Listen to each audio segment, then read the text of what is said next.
nothing. It's probably the weakest game on the line this week, except for the Giant Bear game. Right. And yeah, I mean, Detroit, the one thing you can say for Detroit, they lost again last week. They covered. They play a lot of close games. They don't give up. They gave up like one game in the middle of the season. The coach went crazy, and they've been playing decent ball. Not good enough to win because they're not good, but minimal talent. Yes. They really don't have much. They don't have, both of their running backs have been out. They're down to third, fourth, fifth string running backs. Their starting wide receivers are out. They've been playing with backups. Their lines, they're defensively, they lost their best corner in the first, I think in the preseason with Akuda, or first game of the season. Mm-hmm. I mean, they really have nothing, but they play hard. Seattle, on the other hand, with Russell Wilson, they have not refound the magic yet. No. Metcalf had a big touchdown finally last week. Metcalf was the guy last week, and Lockett, I think he had 3 receptions the whole game. I mean, Lockett was nothing last week. And yet you still scored 200 points. Well, it's still a concern now. Do you go with Lockett again? I mean, it's one of those deals. You have to go with Lockett because... Well, I mean, you don't think Detroit can cover him. I mean, to be honest with you, you'd have to imagine that Wilson will get the ball off and he'll be, he'll have a shot. I mean, it's going to be an interesting game, though. Right. I think the game will be close again. What's amazing, though? It's like I questioned it, but I guess it worked out. Detroit is down by 7. They're on like the 2-yard line, and they kick the field goal. And I'm like, what are they doing kicking the field goal here? Go for you're right there. I mean, go for tie the game.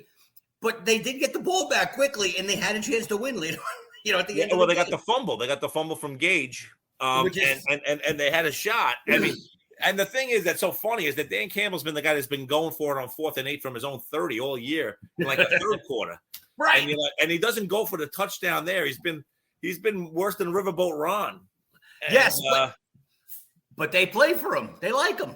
Listen, the guy's fiery, and you almost, I catch myself, I can't speak for others, kind of hoping that the Lions turn it around a little bit. I'd like to see them competitive. They've been getting their ass kicked forever. I mean, I used to like watching them on Thanksgiving just for Barry Sanders, but since he's been gone, there's really been nothing to watch. No, nothing. Well, they had a couple of good years, but they did. No, don't get me wrong, but they're just not. I mean, and then they fired Caldwell because they weren't good enough. Right. That's winning with nothing, but don't worry, fire him. All right. He got them to the playoffs twice, and they were competitive, but we need to get rid of him. We need to get rid of Caldwell and bring on these other great guys. Well, Campbell, first year, it's going to be an interesting game. You got to like the Seattle guys in your fantasy lineup, though. You got to play Metcalf and Lockett. You do. You have to. I mean, and Penny's been really good, actually. He's emerged. It's so funny. They drafted Penny and Carson in the same year. And Penny was the first round pick, and Carson, I think, was the 4th. And Chris Carson took over right away. Right. Well, Penny's been really good lately. I mean, so it's it's going to be interesting to see what they do with running back after the season. Right. They've needed him to be very good, though. So that's been an issue. How about this game? This game is going to be fun to watch and interesting. We mentioned it earlier. Green Bay, Minnesota. Minnesota desperately needs this game. Green Bay does not. Green Bay favored by 6.5. Yeah, the thing with Green Bay is, they can't afford to lose it and lose the 1 seed. Right. They want everyone coming through there. I mean, listen, you watch Aaron Rodgers, he's just the best quarterback in the game right now. And he has been for years. It's not anything new. The Vikings have so much offensive talent. It stuns you that they can't find a way to put it together. And Cousins is that guy where he's peak, valley. He is never consistent. When he's on, the Vikings can do no wrong. And they played off last week, but Madison was fine. Right. This was really more of a situation where Thielen got hurt, and he's hurt again, and he's out for the rest of the regular season.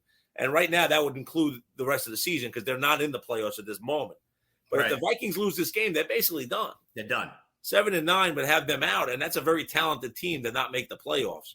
That's a team you don't want to play in the playoffs because if they're on that one day, they could beat you.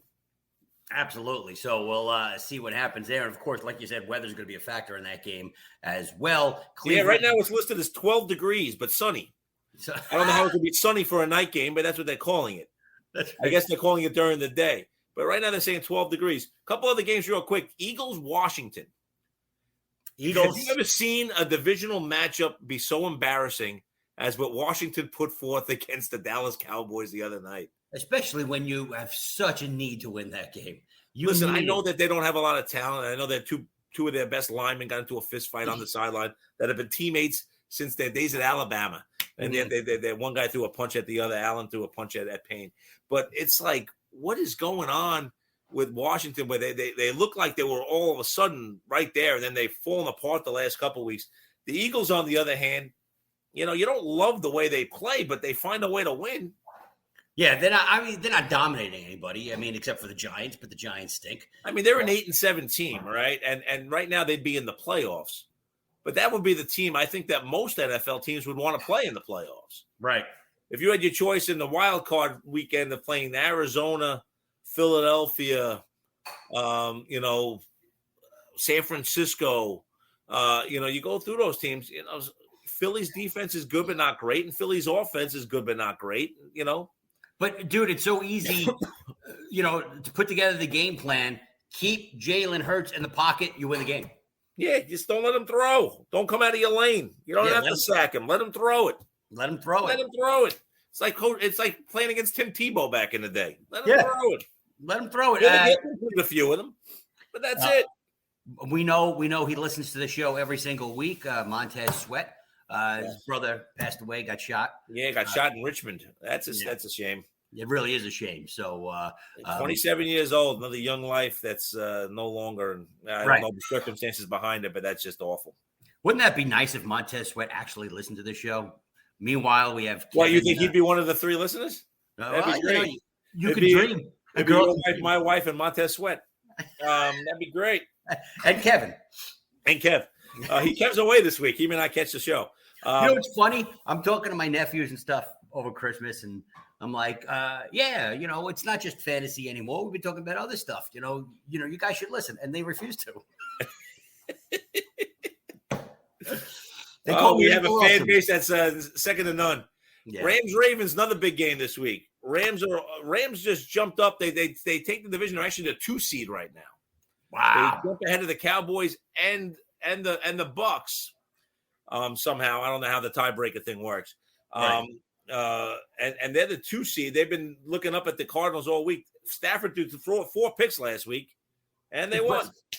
I love the Vikings last week. Stafford did everything in his power to help me look good, but Cousins wouldn't return the favor for him. He refused. He flat out refused. He was inept. Yeah, inept. That word back. Wow, we haven't used that word in a long time. No, but he was inept.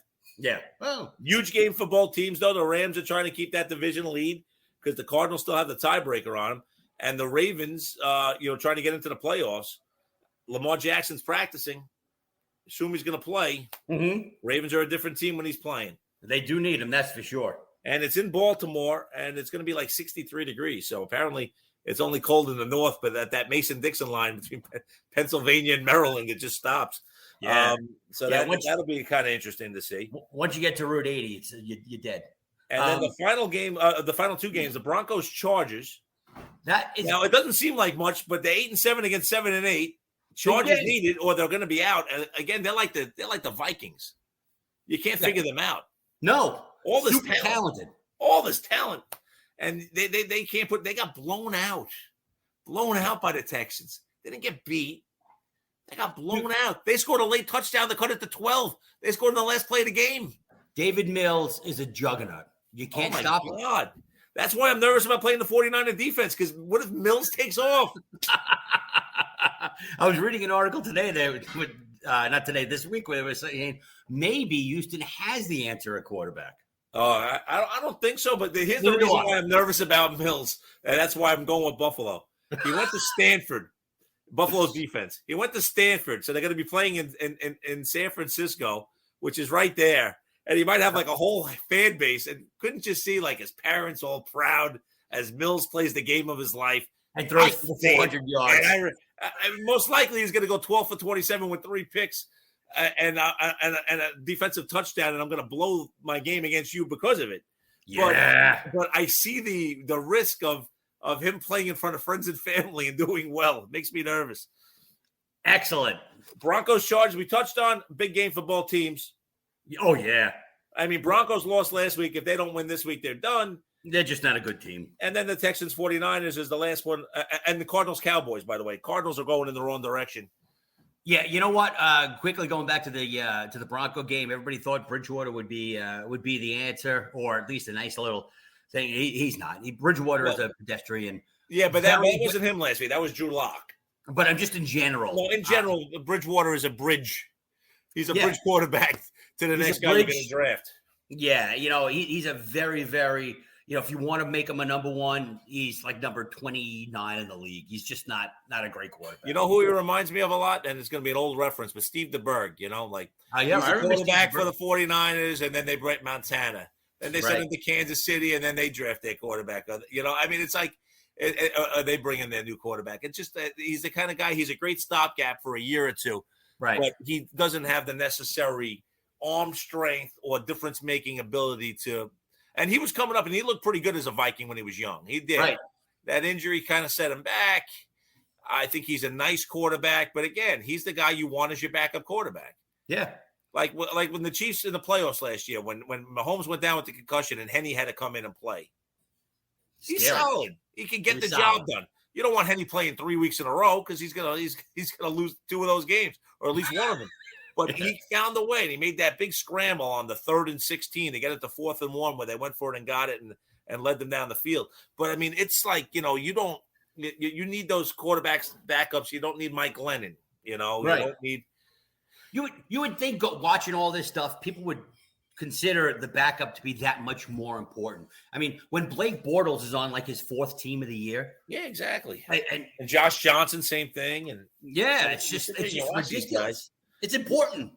It is, because these quarterbacks, even though you're not allowed to touch them, they get hurt. Yeah. It's kind of funny to watch. I mean, I was watching some video, and they were showing what roughing the quarterback used to look like in the 70s, and they have a picture of a Cleveland Brown guy, I don't remember who it was, picking up Bradshaw and dropping him on his head. No flag. And then you have like somebody running by and pushing the quarterback where he falls, and the flag comes out. It's like 15 yards. I mean, it's gotten a little, even old-time quarterbacks are getting mad about the way it goes down. Yeah, it's a sissy game now. And then the last Sunday game we talked about Cardinals-Cowboys again. You expect it to be somewhat of a shootout. But Kyler Murray shows you that if you keep him in the pocket, he's not as dangerous either. No, I think we've pretty much proven, everybody's pretty much proven the running quarterbacks are not good in the pocket. If you keep them there, and you have a very good chance to win the games. And Kyler Murray at 5'10", can't see over everybody in the pocket, definitely struggles. He's another guy that can put the ball in a lot of right spots, but in the pocket, he is just not the same player. Like a midget at urinal. Amazing. They looked amazing last week. It's going to be interesting to see if they're able to kind of steamroll back with that. Right. Like a midget at a urinal, he needs to stay on his toes. Oh, absolutely. You've been waiting. We're waiting all season for that one. How to get it in somewhere along the line. Panthers, Saints, they're going back to Donald. And why wouldn't you? I mean, Cam's 0-5. You should stick with him. Saints at 7-8 desperately need this game too. And that's a team nobody wants to play in the playoffs if Taysom Hill is the quarterback. I mean, obviously, if Winston was the quarterback, it'd be even better because you'd bring in Hill situationally. Right. But even with Hill, though, at least they're a threat. I mean, the kid the other day is his 3rd play through the pick for 6, and it was over. That poor bastard was running for his life, though. Especially 3 linemen were out, and he's the 4th string quarterback. Holy crow! When you're behind Trevor Siemian in the pecking order, it can't be good. Yeah, he had a good career at Notre Dame. We'll leave it there. He had more. He had more yards going backwards, running for his life than the team. It was not fun to watch. And then finally Monday night is Cleveland Pittsburgh, old rivalry in Pittsburgh. Pittsburgh usually finds a way to be very competitive at home. Yeah, Cleveland has the running game that you would think should win this game. But yet, for some strange reason, it's very hard to trust Baker Mayfield. First pick of the draft, by the way, Baker Mayfield. Fantastic. Good move. Well, Cleveland's had a couple of them. Tim Couch, that didn't really work out. He got hurt, but I mean, Yeah. And Mayfield, I mean, they passed on, Darnold, which doesn't seem like a bad thing. They passed on Josh Rosen, doesn't seem like a bad thing. Passed on Josh Allen, seems like a bad thing. It didn't passed on Lamar Jackson, seems like a bad thing. So, that quarterback class that was supposed to be so gifted, you really just feel like the later picks that have emerged. The later picks have been fantastic. Rosen was the 4th one. It was like when the Jets took O'Brien over Marino. Yeah, that worked out well. Yeah, I mean, who were the drafts that year? That year was Elway, right? And then they went to Jim Kelly,